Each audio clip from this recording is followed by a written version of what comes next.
Hey guys, welcome to day 12 of this 30-day challenge. So I'm going to be really quick with this one today because I feel like I can ramble about this, but this one I don't have much to kind of give you like in terms of concepts, but I think it's just a really, really good example of vocabulary. So today I looked at Michel Petrucciani. He has some insane lines over the song Caravan, and I'm looking at these lines that he plays over the bridge, and he seems to have liked to play this song a lot in his career, so this is just one version. It's a live solo piano concert. And for those of you who aren't familiar with Caravan, or the bridge specifically, it's similar to a rhythm changes. It's like a dominant cycle progression, but what it is, it's the first three chords. There's actually four measures of each chord, so it's like four measures of C. Hold on, what's going on here? Okay, so it's like four measures of F7, four measures of B flat 7, four measures of E flat 7, and then two measures of A flat major, and then two measures of G7, which bring you back to the C, which is the A section.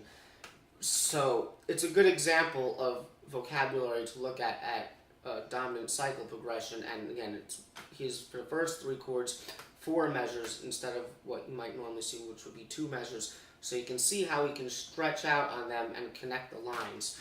All right, so let me play it for you first. Okay, a couple seconds before. Okay, ready? Here it comes.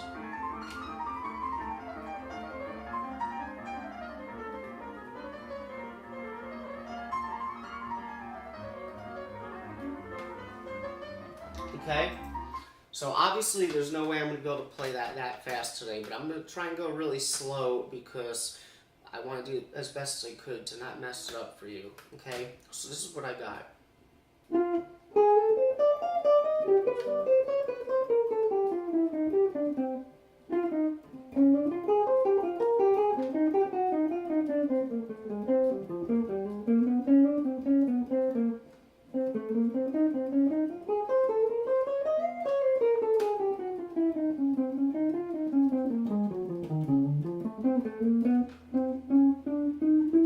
Okay, I kind of stopped in the middle and the beginning there. Try one more time.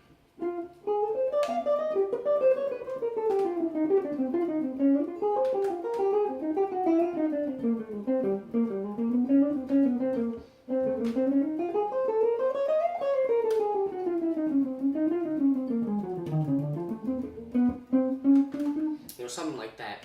Okay, so like I said, I don't really have much to say about this today, but there is a reason why I wanted to learn this and expand my vocabulary, because even him, I've heard him play a few different versions of this, and specifically on this bridge, I've heard him do other things that, even compared to this, sound way more hip or harmonically intricate.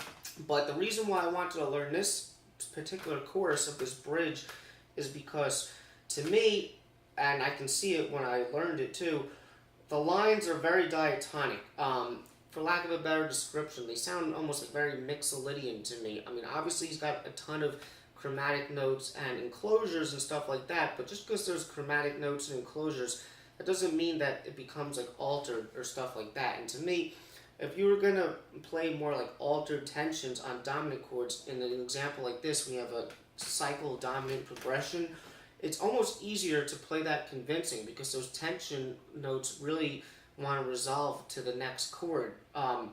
But I've always had a harder time kind of playing more of like a mixolydian sound that isn't necessarily so tense or whatever when you're on a dominant chord, to make it actually sound good. It's a combination of that, and also the fact that he has, at least for the first three chords, four measures each of one chord at a time.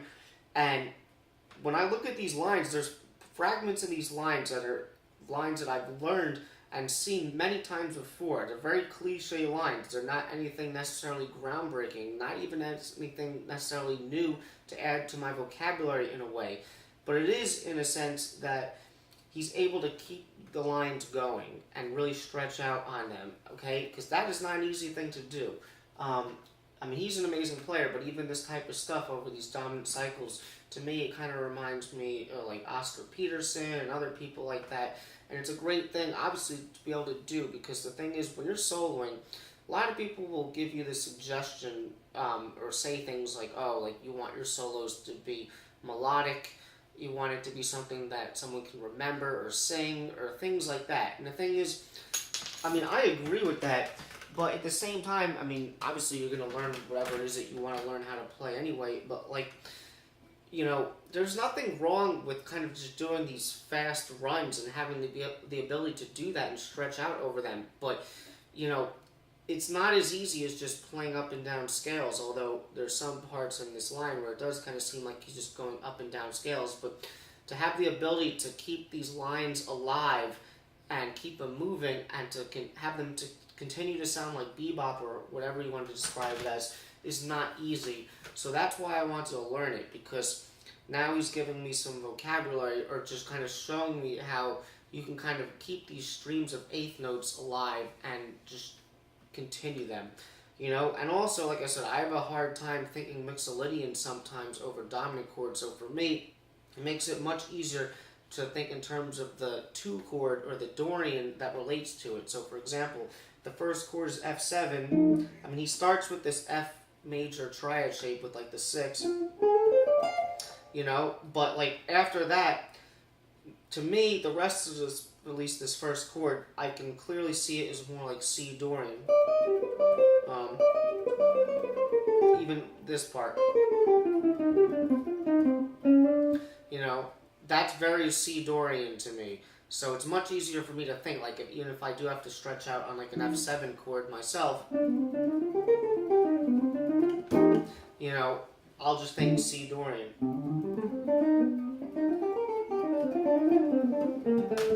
You know, so I don't really have much else to say about this. I mean, we can look at some of these lines. The only part that for each chord that I would say isn't really like typical Mixolydian or major scale is when he's on the second chord, the B flat 7.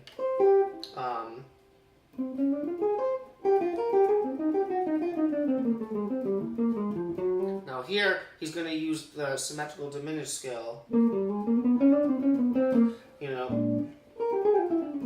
So that's the only part that isn't normal Mixolydian to me. Then he leaves some space.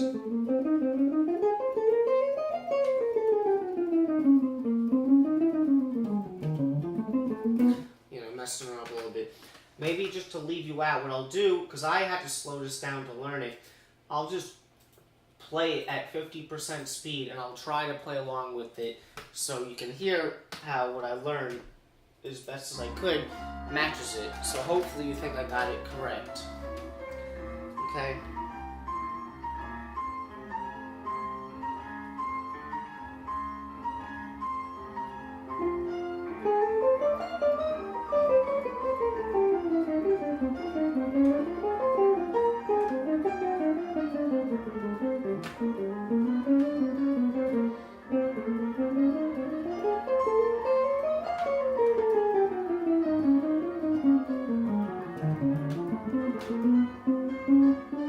Okay, so I definitely messed it up a little bit, you know, I do these day by day. Obviously, I still have to work on this a lot, so, you know, I mean, the important thing is, though, that I vlog this for you guys, you know, to show you that I'm still learning vocabulary every day, and I'm still learning from it. You know, as I said, the concept in these lines are nothing new. It's got a lot of enclosures. That's one thing that I guess I would take from this is, I mean, enclosures are nothing new to me, but just to really start focusing on them a lot and using them to kind of connect your lines and stuff like that. But regardless, I mean, it's just some insane playing by Michel Petrucciani, and I'm glad that I learned it. So, hope you enjoyed that, and I'll see you tomorrow.